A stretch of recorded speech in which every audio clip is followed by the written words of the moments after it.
BBAలో university second rank, third rank సాధించడం Sun international విద్యార్థులకే సాధ్యం. నమస్తే, welcome to Telugu one news. నేను రూపానాథెళ్ళ. విశాఖలో వైసీపీ ఖాళీ.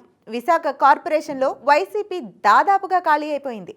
విశాఖ రాజధాని అంటూ 5 ఏళ్ల పాటు జగన్ ఆడిన డ్రామాకు విశాఖ ప్రజలు తెరదించేశారు. విశాఖ అభివృద్ధిని భూస్థాపితం చేసే భూదందాల కోసం రాజధాని అంటూ మభ్యపెట్టేందుకు జగన్ చేసిన ప్రయత్నాన్ని వమ్ము చేశారు. విశాఖ పరిధిలో మొత్తం ఓట్లలో 70% వరకు కూటమి అభ్యర్థులకే పడ్డాయంటే వైసీపీని ప్రజలు ఎలా తిరస్కరించారో అర్థమవుతుంది. అందుకే తమ రాజకీయ భవిష్యత్తును చూసుకుంటూ వైసీపీ కార్పొరేటర్లు ఇతర పార్టీలకు వెళ్లిపోతున్నారు. వారు వెళ్లిపోతున్నా ఆపేందుకు వైసీపీ కీలక నేతలు కనీసం ప్రయత్నించడం లేదు. సరే, సార్వత్రిక ఎన్నికలలో, అసెంబ్లీ ఎన్నికలలో విశాఖ ఒక్కటంటే ఒక్క స్థానం కూడా గెలవలేకపోయిన జగన్ పార్టీ ఇప్పుడు విశాఖ కార్పొరేషన్లోనూ ఖాళీ అయిపోతుంటే చేష్టలుడిగి చూస్తూ ఉండిపోతోంది. అసెంబ్లీ ఎన్నికల సమయంలోనే పెద్ద ఎత్తున విశాఖ కార్పొరేషన్లో వైసీపీ కార్పొరేటర్లు తెలుగుదేశం, జనసేన పార్టీల్లోకి క్యూ కట్టారు.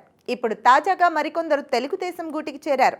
అవును, 13 మంది వైసీపీ కార్పొరేటర్లు తెలుగుదేశం కండువా కప్పుకున్నారు. మరో ఇండిపెండెంట్ కార్పొరేటర్ కూడా సైకిల్ ఎక్కేశారు. మరో 10 మంది కార్పొరేటర్లు జనసేన గూటికి చేరడానికి రెడీగా ఉన్నారు. ఈ 10 మంది మంగళవారం జూలై 23 జనసేన కండువా కప్పుకున్నారు. ఈ 10 మందిని కూడా కలుపుకుంటే విశాఖ కార్పొరేషన్లో వైసీపీ కార్పొరేటర్ల బలం 20కి పడిపోతుంది. దీంతో విశాఖ మేయర్ రాజీనామా కోసం తెలుగుదేశం, జనసేన కార్పొరేటర్లు డిమాండ్ చేయడానికి రెడీ అవుతున్నారు. వైసీపీ ప్రభుత్వం గతంలో తీసుకొచ్చిన నిబంధనల ప్రకారం 4 ఏళ్ల వరకు అవిశ్వాస తీర్మానం పెట్టకూడదు. అయితే ఇప్పుడు అధికారంలో ఉన్న తెలుగుదేశం ప్రభుత్వం ఇప్పుడు ఆ నిబంధనను సవరించే అవకాశాలే మెండుగా ఉన్నాయి.